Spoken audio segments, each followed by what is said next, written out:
Welcome back, everyone, to another episode of the Popcorn Podcast. I'm Tommy Cresto, one of the hosts of this show, and this is another one of the solo episodes, just in between the normal episodes that me and Ryan do. And in this episode, in no particular order, I'm going through some of the biggest surprises for me of 2024. This is just the film side, and this is good surprises, not bad surprises. The reason for this is because we're also going to be doing a best and worst episode, which we do every year, and it will be, I think, our top 10 favorite things of the year, and then our top 10 least favorite things of the year, or 5. We haven't really came up with that part yet, but yeah, so that's why we wanted to do this, just for the movies that don't make my top 10, and they still were a really good film that I really enjoyed, and I think more people should go watch them. So with that being said, I think I have 12 films. Let me count. 1, 2, 3, 4, 5, 6, 7, 8, 9, 10, 11. 12. Yes, 12 films. So starting off with the first film, and that is going to be Land of Bad, directed by William Eubank. It had a budget of $18.7 million. This film starred Russell Crowe, Liam Hemsworth, Luke Hemsworth, Milo she played Sugar, Ventimiglia, and then Ricky Whittle. And this film was really fun action film. It had to do with the U.S. military, which was cool. It's about a Delta Force team that is ambushed in enemy territory, and a rookie officer refuses to abandon them. Their only hope lies with an Air Force drone pilot as the eyes in the sky during a brutal 48-hour battle for survival. And it did a really good job keeping realism with the combat. And it's just a good film. You feel everything for Liam Hemsworth. The punches, the shots, the stabbings, you feel every bit of it in this movie.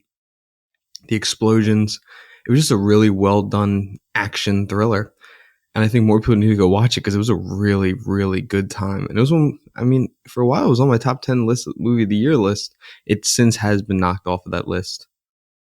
What else did this guy direct? I know movies that William Eubank has directed. Maybe I don't. Why do I? I did Next of Kin. That's why. Next of Kin is a Paranormal Activity film. But yeah, this is the first one of the year. This was an earlier film from the year. But yeah, really good time. I really think people need to go watch it. What is it currently? What can you watch? It's on Netflix right now. It has a 6.6 out of 10 IMDb, 67% Rotten Tomatoes, and a 3 out of 5 on Letterboxd. So that's our first one on the list.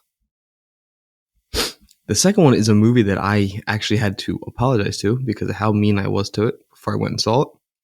And that is The First Omen, the first horror movie on this list. I believe we have 3 or 4 horror movies on this list that I went off by the trailers. And this being the first one, because this First Omen trailer, I'm still watching it now. It's a terrible trailer. Bad marketing. I just was not invested in the story at all. But then I went and saw it. And this film is awesome. Nell Tiger-Free as Margaret is unbelievable. Ralph Ineson as Father Brennan is so good. Maria Caballero as Louise, awesome. Just Sonia Braga as Sister Sylvia, amazing. Sister Angelica is Star Curry Wilson, was also unbelievable. The writing in this is so well done, and its scares are worth it. It doesn't feel like it's cheap jump scares the whole time. There's some really tension building sequences. And it seems like I'm not the only one that believes this because it does have an 83% Rotten Tomatoes, 6.5 out of 10 on IMDb, and a 3.4 out of 5 on Letterboxd. So very high scores, especially for the horror world. And it is funny that some people out there did not realize going into it that this was a prequel to The Omen, the original. And I just think that's a really funny thing because, of course, I'm a huge fan of the first Omen. Definitely don't love it as much as I used to. But I was still very excited for this movie, and you can watch this without any idea it's an Omen film, and it still makes sense. But of course, the synopsis: a woman starts to question her own faith when she uncovers a terrifying conspiracy to bring about the birth of the evil incarnate in Rome. This was directed by Arkasha Stevenson. It had a budget of $30 million, and it, of course, as I said, is a prequel to The Omen. Yeah, so great job. She made this is like her first big film. She'd have a film Vessels, but they're 9 years apart. But yeah, The First Omen, genuinely love this film, and I have to rewatch it soon. But yeah, it's up there. It was a really entertaining film. You can watch that on Hulu currently. Hulu, Disney Plus, and Amazon Prime. Next for on this list is a movie that I knew I said from beginning to end was going to be good since the first trailer, but I didn't think it was going to be as good as it was. And that is Civil War, Alex Garland's Civil War. This starred Kaylee Spaney, Kirsten Dunst, Wagner Moura, Jesse Plemons, Stephen McKinley, Nick Offerman. I mean, this movie was great. Jefferson White. This film was fantastic. In a dystopian world, dystopian future America, a team of military embedded journalists race across time to reach Washington, D.C. before the rebel factions descend upon the White House. And this is because Nick Offerman's president is trying to run for a third term. And as we know, that's not allowed. And yeah, this film currently has a 7 out of 10 on IMDb, 81% on Rotten Tomatoes, and a 75 on Metacritic, with only a 69 on Google, which I think is kind of crazy. I do want to see what the audience scores for this. Only 69 audience scores, so it seems like critics like this more than audiences did. But it had a budget of $50 million, made $126.2 million. As of course, this was an A24 film, directed and written by Alex Garland. And I just want to give a shout out to Rob Hardy, who did the cinematography for Civil War. This film is stunning. And I know people got mad at the posters or AI. It doesn't really bother me when they do like posters, stuff like that. Just don't use it for the actual writing or the visuals of like the actual film. But yeah, this film was awesome. And the idea not to silence rounds, because when they're shooting in films, filmmaking, they end up in the editing room. They end up kind of editing how the bullets sound, so it's not as loud. It doesn't kick the heart rate as much. But Civil War did not silence the rounds, which makes it makes a lot of people's heart rate jump even higher than normal, which was really exciting. And the film, you feel like you're in every second of this film, especially the final act. The third act of this film was fantastic, and I genuinely think it's one of the better movies of the year, and I wish it got more recognition so far from the Golden Globes and all the other critical awards. But yeah, go check it out. It's on Hulu, Disney Plus, and HBO Max. This next one is a horror film as well, and this one could be the biggest surprise of 2024. And it has Abigail, the horror comedy about the ballerina dancing vampire. Quick synopsis is a group of would-be criminals kidnapped a 12-year-old girl of a powerful underworld figure. Holding her for ransom in an isolated mansion, their plan starts to unravel when they discover that their young captive is actually a bloodthirsty vampire. This film stars the sadly passed Angus Cloud, Melissa Barrera, Alicia Weir, who I think is going to be Dorothy in Wicked 2, Catherine Newton, Kevin Durand, and Dan Stevens. Dan Stevens was so good in this. Matthew Good's also in it, and Giancarlo Esposito and William Catlett. This cast was so much fun. And I think it's so sad when Angus Cloud sadly passed away. But Dan Stevens almost has 2 films on this list, but I didn't want to count King Kong vs. Godzilla because every King Kong so far and Godzilla in that universe has been pretty good. So it didn't surprise me that I enjoyed that one. But this was good because this movie sounded like, if you gave this idea to people, they'd be like, this movie's terrible. There's nothing good about this that's going to work. And then you get, Tyler Gillett and Matthew Benatelli open, the guys who did the Scream 5 and Scream 6.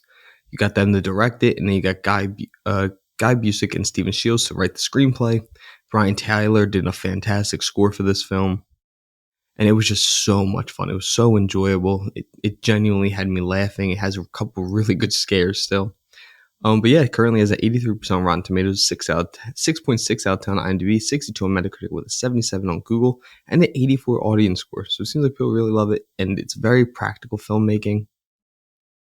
There's a lot of practical filmmaking in it.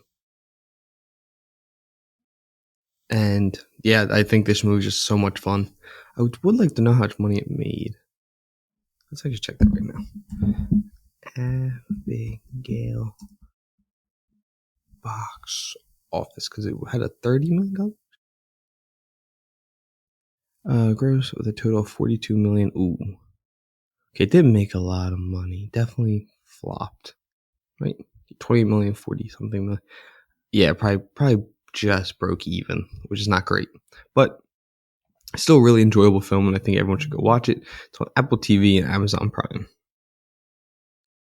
The next film in this is another horror movie, which I think I am surprised how good it was. I seem to not everyone agrees with me that it's really good, but For what it is very good. And this is In a Violent Nature, the horror slasher film, which is done from the slasher's perspective, which has yet to been done before. It was directed by Chris Nash, and the synopsis is: when a group of teens take a locket from a collapsed fire tower in the woods, they unwittingly resurrect the rotting corpse of Johnny, a vengeful spirit spurred on by a horrific 60-year-old crime. The undead killer soon embarks on a bloody rampage to retrieve the stolen locket, methodically slaughtering anyone who gets in his way. This film made $4.6 million. Good for them.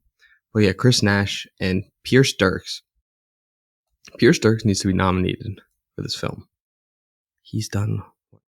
This is his first bigger movie, In a Violent Nature, but he was, unbelievable. It was one of the most beautiful movies of the year. And for a movie that's about a killer and has some of the most gruesome, first off, has the most gruesome kill I've ever seen in film. There's a scene where girls doing yoga, and it is disturbing. The peace that I felt with this movie when he was just walking around through the beautiful forest, and there's just no music except for the crunching in the woods. It is a beautifully peaceful movie. I would love to see more from Pierce Dirks. I think this cinematography is great, and I would love to see him get some more bigger films to do. And same with Chris Nash. I want to see him direct more. I want to see these two collaborate more. I loved how he directs this film, and for it to be focused on because we always wonder how the killer gets to place, and you get to see that in this movie. And the kills are great for the slasher stuff. This is definitely for you. And yeah, I think the writing was really good for a horror movie. Everything about it, I genuinely enjoyed myself watching this film, and I think everyone should go watch it In a Violent Nature. Unless you get a little queasy or stuff like that, then definitely don't watch it. But it is on AMC. AMC Plus is on YouTube, Amazon Prime, and Apple TV. Oh, I don't know if I went through the scores. It has a 5.6 out of 10 on IMDb, 78 on Rotten Tomatoes, and a 3.4 out of 5 on Shudder. Next film, and I know people are going to be like, this isn't a surprise. It's a surprise that these films keep getting are just as good as the last ones. This is Bad Boys 4 Ride or Die. Besides the title, didn't love Ride or Die. Because I guess if it was Bad Boys for Life, that would have been a pretty great name. But yeah, again, Bad Boys 4. This franchise just continues to prove how good it is. And it says when their late police captain gets linked to drug cartels, wisecracking Miami cops Mike Lowry and Marcus Burnett embark on a dangerous mission to clear his name. This film made $404 million. It was directed by Adil El Arabi and Patel Falal. They, for those who don't know, they were the directors of the canceled Batgirl film. And it was Robchek Huivert, the cinematographer, who again had some really, really good shots in this film. Very pretty film. For being a Bad Boys, which I guess the cinematography is always great in them because you have those sun glare shots everyone knows it for when Michael Bay was directing it. I'm trying to find out how much. Okay, so it was on a $100 million budget and made over $400 million.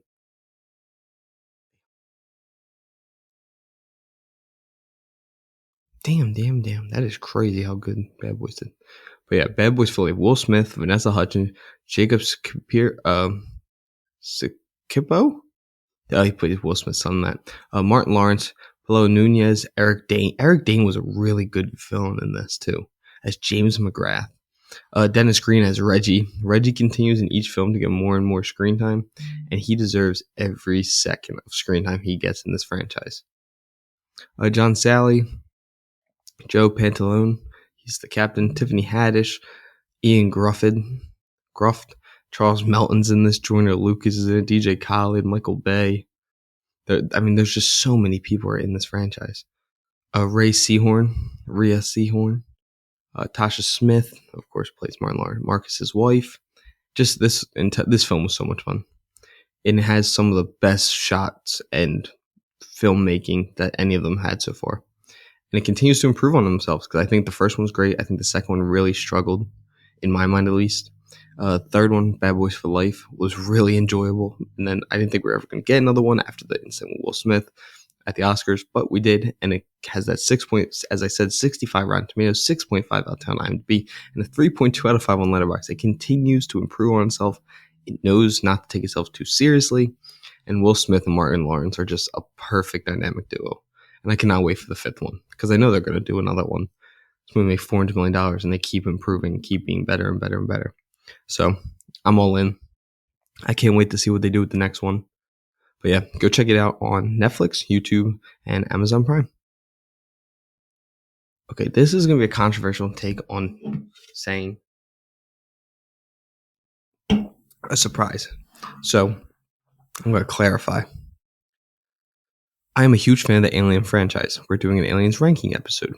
I felt the biggest butterflies of my life getting to see Alien in IMAX last year when it had its anniversary. It was absolutely amazing time. And this franchise is one of my favorite franchises in the world. So when they announced Alien Romulus, I was very excited because I like Prometheus, I like Covenant. And then they announced that Fede Alvarez was going to direct it, and I was sold. That's all you had to tell me. But at the same time, I didn't know because it felt like whenever they let someone else direct it who wasn't James Cameron or Ridley Scott, it didn't always work, which just made me a little nervous. Knowing Alien film, I love Fede Alvarez, I like the Alex practical effects, and then they brought on Ridley Scott, so then I was excited. But you never know how the rest of the world's going to take a film because Aliens, of course, 95, 96 overall percent critic score, audience scores. But then you get into 3, Resurrection, AVP, 1, and Requiem. You get Prometheus, Covenant, which aren't hated, but they're not like beloved. They have a 70 and I think it's like a 72 and like a 60 something, but not important to this. So when Romulus came out, I was so nervous because I wanted everyone to like it as much as I did. I love Alien Romulus. I think it's a great point into this world. I think the castings were unbelievable. Kaylee Spaney, Isabella Mercado, Trevor Newland, who does the Xenomorph work in this one, and then David Johnson as Andy. Most underrated performance of the year. I think he was incredible. Aileen Wu as Navarro, Spike Firm as Bajorn, and then Archer Renux as Tyler Harrison. And what's his name's also in this? Oh my god. But yeah, absolutely fantastic film. I think Fede Alvarez knocked it out of the park. I think this resurrected a franchise that truly needed like a big swing success-wise. And I think they got it with Alien Romulus. I loved Covenant. I really wanted to see a sequel to what happens next. But if we can't have that, maybe this film meets up with what's going on with David in Prometheus and Covenant. Because, I mean, they're not that far apart, and David can't die anyway. But I'm really excited because they did confirm that there will be a sequel that Fede Alvarez is going to direct. And Ridley Scott's also directing an Alien sequel. And we're getting Alien Earth, the TV series. So there's a lot of more coming from this franchise. I'm very excited, also a little bit nervous, but not as important. So this film currently has an 80% on Rotten Tomatoes, 7.1 out of 10 on IMDb, and a 3.6 out of 5 on Letterboxd. And it has an 85% audience score on Rotten Tomatoes. And you can watch this on Disney, Hulu, YouTube, or Amazon Prime. Next is another legacy sequel that I don't think anyone thought was going to be as enjoyable as it was, and that is Twisters. A film that I think when it got announced, people were like, why? We don't need this film. This is not something that's important. And then you get the cast that you get around it, and you're like, oh, makes sense why we need more of this. We got Glenn Powell as Tyler Owens, Kieran Shipka as Adie, Anthony Ramos as Javi, David Cornsweet as Scott, Maura Tierney as Kathy, Daisy Edgar Jones as Kate Carter, Sasha Lane as Lily, Daryl McCormick as Jeb. Like, you got all these. Oh, Kaylin M. O'Brien as Danny, and Brandon Pereira as Boone. Like, that is a bunch of young, popular actors that joined for this franchise. And this film was fantastic. They used so much practical filmmaking for this. And I mean, if you go behind the scenes and see what Lee Isaac Chung did, the dude did a fantastic job, and he deserves every bit of credit that he got for this. For those who don't know, he also did Minari, and he's unbelievable. It's an unbelievable film. But yeah, this film had a $155 million budget, and I'm pretty sure it smashed that, right?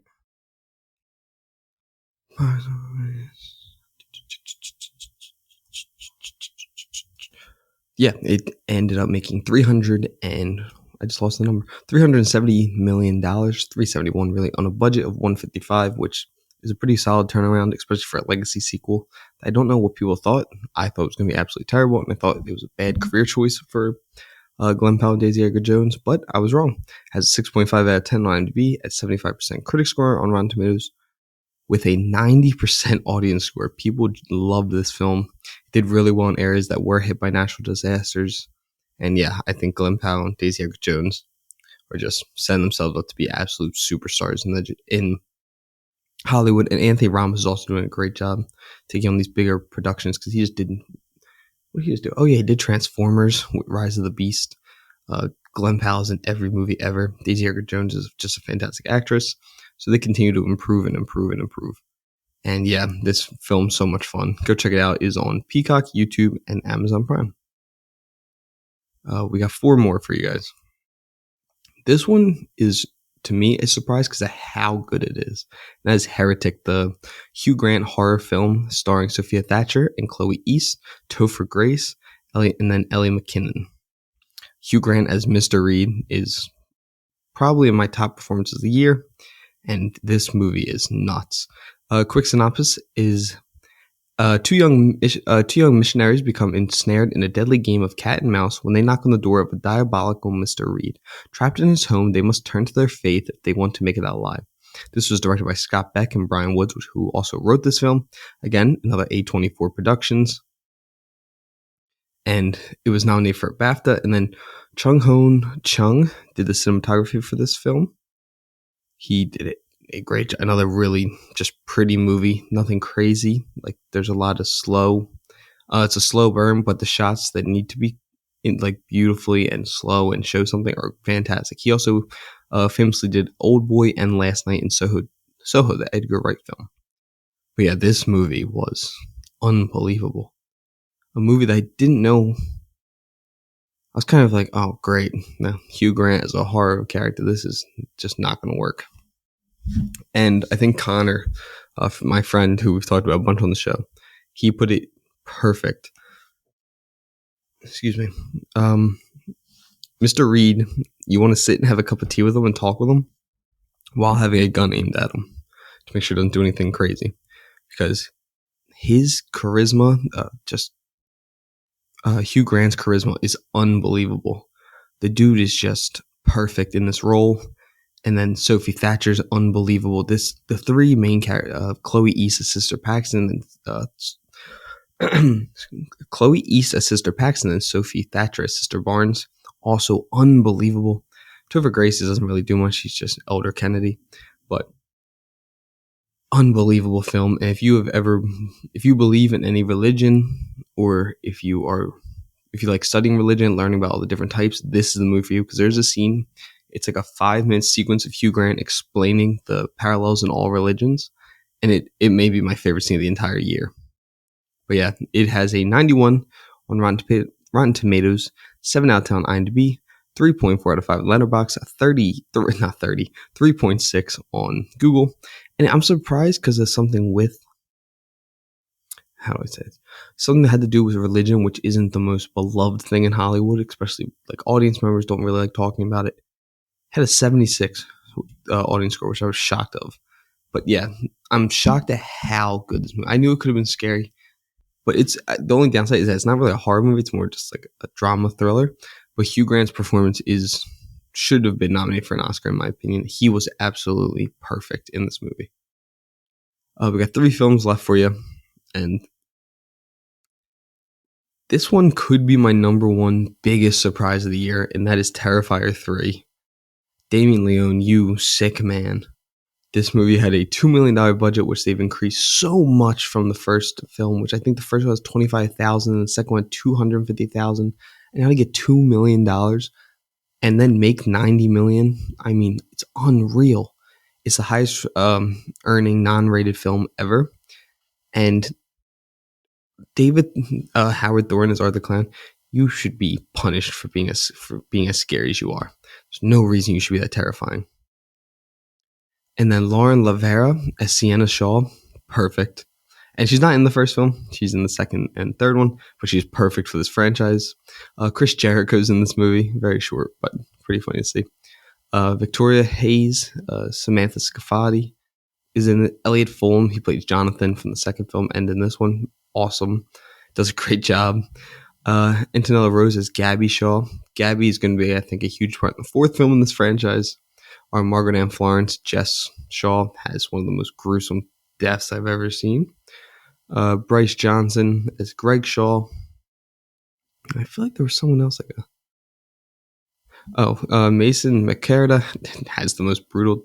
Him and Jess Shaw and Cole have two of the worst deaths ever in film. And then Alex Blair Robertson plays Mia. She gets what she deserves in this movie because she's horrible. But yeah, this movie is it's a hard one to watch. I'm not gonna lie to you guys. It's one of the most disturbing things I've ever watched. I've watched it twice, which the second time made it so much harder to watch. Knowing what was going to happen made it so much worse. Quick synopsis: after surviving Art the Clown's Halloween massacre, Sienna and her brother struggle to rebuild their shattered lives. As the holiday season approaches, they try to embrace the Christmas spirit and leave the horrors of the past behind. However, when they think they're safe, Art returns, determined to turn their holiday cheer into a new nightmare. This movie is 2 hours and 5 minutes. Thank God, because it's a good runtime. I felt like it went by fast. The second one and the first one, I genuinely dislike the first two. I do not think they're good. I don't get why people like them so much. I enjoyed this one. As crazy as that sounds, my girlfriend thinks it's psychotic. And I won't watch it again. There's no way. But I'm very excited to see the fourth one.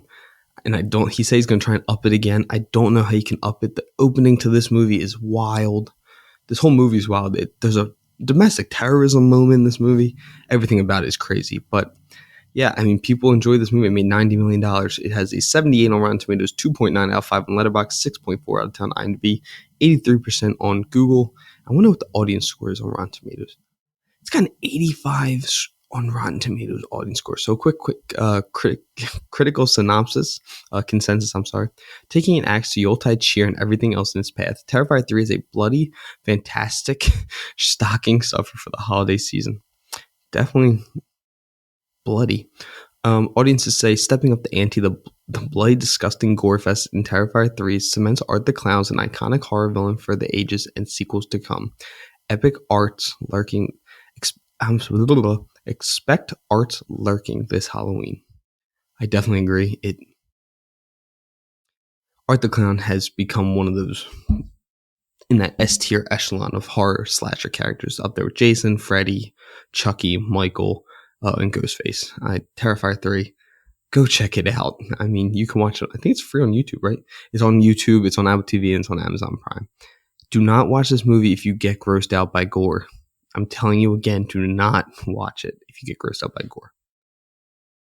And now there was two. The two final films on this list. The one is very recent. That's the next one I'm doing. And then this one. So this film, I genuinely thought was going to be one of the worst movies of the year. And I couldn't have been more wrong. And that is Smile 2, which was directed by Parker Finn, who directed the first one. Charlie Saroff, who did the cinematography. Unbelievable. Music by Cristobal Tapia de Veer. She was amazing. The music in this was so scary. And Charlie Saroff, this dude, what else? He hasn't done anything huge things, right? Yeah, I don't know how you do Night Swim. And he did Smile 1 as well, which was unbelievable.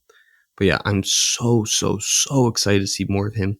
Charlie Saroff is a very underrated cinematographer, and he needs more credit because he is great. I actually might try and get him on the podcast. Maybe I'll get him and the guy from Violent Nature on here because they were both two of the best of the year. But yeah, quick synopsis for Smile 2. About to embark on a new world tour, global pop sensation Sky Riley begins to experience increasingly terrifying, inexplainable events. Overwhelmed by the escalating horrors and pressures of fame, she must face her dark past to regain control of her life before it spirals out of control. And this movie made $131 million, so people love these movies. But first off, the cast. Naomi Scott as Sky Riley. I loved her. I thought she was unbelievable. Kyle Gallagher as Joel, who's also in the first one. One of the best openings to a film is this movie. Smile 2's opening was fantastic. Peter Jacobson as Morris, Raul Castillo as Darius, Rosemary DeWitt as Elizabeth via her mother, Lucas Gage as Lewis, Dylan Galula as Gemma, Naomi Scott's best friend in this movie, and then Ray Nicholson, Jack Nicholson's son. He has maybe 5 minutes of screen time, and he is terrifying. And I am very down with the idea of him being the Joker, if they're going to do a Joker in the DC universe. So I'm very interested to see him do more. I don't think he's been in that much, right?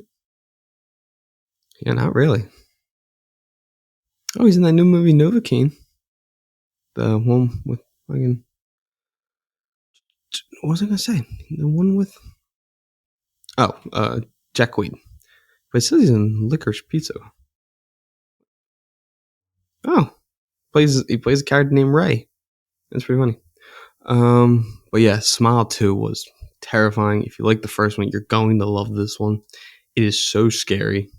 And it has an 67 on Metacritic, 70 on Google, 6.8 out of 10 on IMDb, 86% critic score on Rotten Tomatoes with 81% audience score. This film continues. This universe is going to expand so much now, and I'm very excited to see where it goes from here. And I just can't wait to see what happens next. I think this was a great sequel, and it really sets up this world if they want to keep doing more. But yeah, Sling TV, MGM Plus, Paramount Plus, and YouTube. What a terrible list of stream services. You can also get on Amazon Prime for free. And the last film that I'm going to be talking about is probably the newest one. It's still currently in theaters. I think it's the only one I'm talking about that's still in theaters. And that is Den of Thieves 2 Pantera. I just saw this film. First off, I'm a huge sucker for Gerard Butler films. I love Gerard Butler. He was in the movie Plane last year, which I think made my list of biggest surprises, or he might have just slipped down my top 10 last year. Such a great time. So this one is a sequel to Den of Thieves 1, which came out a while ago, but we're getting more. And of course, this stars Gerard Butler, Even Ahmad, Cyril Gain, Meadow Williams, Salvatore Esposito, O'Shea Jackson Jr., Rico Verhoeven, and Michael Bisping's in it. And he actually has a pretty important role in this movie. But yeah, the whole cast in this movie is really good. Where's the dude? One dude gets it's a really sucky ending in this movie. Oh yeah, Dino Kelly, you're a dick in this movie. Very good at playing the dick though. Stefan Cologne. Fantastic in this. This movie is the perfect dad film. Like, if you guys know, I think you guys know what I mean when I say that. It is so much fun. Gerard Butler's just an asshole. Nick O'Brien. But yeah, synopsis really quick.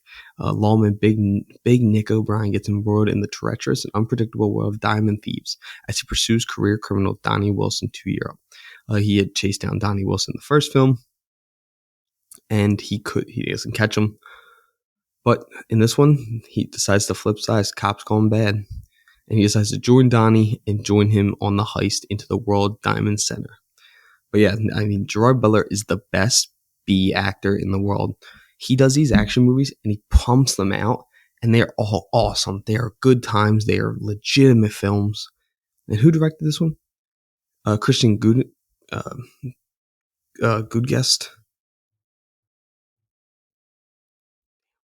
This dude just pumps out. But yeah, this man just keeps pushing out these films, and I mean, I didn't realize that he had done London Has Fallen. He did Plane. He did Den of Thieves. I mean, Plane was a really fun time. Yeah, people agree with me. Plane has positive reviews. He worked on 2008 Speed Racer, which I do not think is that good, but some people really liked it. But yeah, this film currently has a 60% on Rotten Tomatoes, 6.6 out of 10 IMDb, 79 on Fandango, and a 79% audience score. This film is so much, I mean, it's generally a great time. And Gerard Butler continues to prove that he's one of the most entertaining actors working. I think this might be my favorite character of his. I did really like him in Plane. I know they're making a sequel to Plane called Ship, but we'll see. And O'Shea Jackson continues to be awesome. Just a badass in every movie that he's in. He was in the Bear one too, right? He was in Cocaine. Yep. He's in Den of Thieves, Straight Outta Compton, Den of Thieves 2, and Cocaine Bear. What a shot of like 4 really fun films. But yeah, I love this movie. I had a really great time with it, and I kind of hope they make a third one because Gerard Butler is that guy, and I just want to watch more and more of his action films. Because I'm trying to think of yeah, this dude just pumps out action films, and they are so much fun. I can't wait. But yeah, that is the final film on my biggest surprises of 2024. I hope you guys enjoyed it. I had a fun time doing this list. I had a fun time watching all these movies this year. And yeah, I hope you guys go check out some of these movies. They are a lot of fun. I think really go check out Den of Thieves 2 while it's still in theaters. And yeah, come back later this week. Actually, I think it's coming out Monday. Monday, our best and worst films of the year episode will be coming out, and I really hope you guys enjoy it. Thank you guys so much for the continued support. Continue to watch us on Twitch, the_popcorn_pod, on Instagram, the_popcorn_podcast, TikTok, the_popcorn_pod, YouTube. Check us out everywhere. Continue to support this channel, and we thank you so much, and we can't wait to do the next episode. Later, everyone.